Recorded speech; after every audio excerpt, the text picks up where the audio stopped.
ಎಲ್ಲರಿಗೂ ನಮಸ್ಕಾರ. ಇಂದು ನಾವು ಸ್ಟೋರ್ ಸೆಟ್ಟಿಂಗ್ಸ್ ಬಗ್ಗೆ ಒಂದು ವಿಡಿಯೋ ತೋರಿಸುತ್ತೀವಿ. ಶುರು ಮಾಡಲು ಮೋರ್ಗೆ ಹೋಗಿ ನಂತರ ಸೆಟ್ಟಿಂಗ್ಸ್ ಆಯ್ಕೆ ಮಾಡಿ. ಇದು ನಿಮಗೆ ಜನರಲ್ ಸೆಟ್ಟಿಂಗ್ಸ್ ಪೇಜ್ಗೆ ತರುತ್ತದೆ. ಇಲ್ಲಿಂದ ಸ್ಟೋರ್ ಮೇಲೆ ಕ್ಲಿಕ್ ಮಾಡಿ. ಈ ಪೇಜ್ನಲ್ಲಿ ಎಲ್ಲಾ ಸ್ಟೋರ್ ಸೆಟ್ಟಿಂಗ್ಸ್ ಕಾಣಿಸುತ್ತವೆ. ಇಲ್ಲಿ ನೀವು ಸ್ಟೋರ್ಸ್ ಆನ್ಲೈನ್ ಸ್ಟೇಟಸ್ ಅನ್ನು ಅನೇಬಲ್ ಅಥವಾ ಡಿಸೇಬಲ್ ಮಾಡಬಹುದು. ನೀವು ಮಾರ್ಜಿನ್ ಪರ್ಸೆಂಟೇಜ್ ಅನ್ನು ಡಿಸೇಬಲ್ ಅಥವಾ ಅನೇಬಲ್ ಮಾಡಬಹುದು. ನೀವು ನೆಟ್ ಅಮೌಂಟ್ ಅನ್ನು ರೌಂಡ್ ಆಫ್ ಮಾಡುವ ಆಪ್ಷನ್ ಕೂಡ ಇದೆ. ಜೊತೆಗೆ ನೀವು QR ಮತ್ತು ಆನ್ಲೈನ್ ಪೇಮೆಂಟ್ಸ್ ರಿಫ್ಲೆಕ್ಟ್ ಆಗೋ ಡೈಲಿ ಸೆಟಲ್ಮೆಂಟ್ ಟೈಮ್ ಅನ್ನು ಸೆಟ್ ಮಾಡಬಹುದು. ನೀವು GST ಟೆಂಪ್ಲೇಟ್ ಆಯ್ಕೆ ಮಾಡಬಹುದು. ಇನ್ನು ನೀವು ಡಿಫಾಲ್ಟ್ ಮಾರ್ಜಿನ್ ಅನ್ನು ಸೆಟ್ ಮಾಡುವ ಆಪ್ಷನ್ ಕೂಡ ಇದೆ. ನಂತರ ನಿಮ್ಮ ಸ್ಟೋರ್ನಲ್ಲಿ ಐಟಮ್ಸ್ ಹುಡುಕುವಾಗ ಇನ್ಕ್ಲೂಡ್ ಗ್ಲೋಬಲ್ ಐಟಮ್ಸ್ ಅನ್ನು ಅನೇಬಲ್ ಅಥವಾ ಡಿಸೇಬಲ್ ಮಾಡಬಹುದು.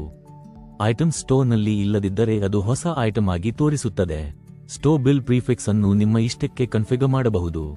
ಸಿಂಪ್ಲಿ ಎಲ್ಲಾ ಬಿಲ್ಸ್ಗೆ ಪ್ರಿಫಿಕ್ಸ್ ಸೆಟ್ ಮಾಡಿ ಮತ್ತು ಸೇವ್ ಮೇಲೆ ಕ್ಲಿಕ್ ಮಾಡಿ. ನಿಮ್ಮ ಚೇಂಜಸ್ ಸಕ್ಸೆಸ್ಫುಲಿ ಸೇವ್ ಆಗುತ್ತವೆ. ಪೆನ್ ಬಳಸಲು ಅನೇಬಲ್ ಅಥವಾ ಡಿಸೇಬಲ್ ಮಾಡಿ ಸೇಲ್ಸ್ ಬಿಲ್ ಸಬ್ಮಿಟ್ ಅಥವಾ ಎಡಿಟ್ ಮಾಡಲು.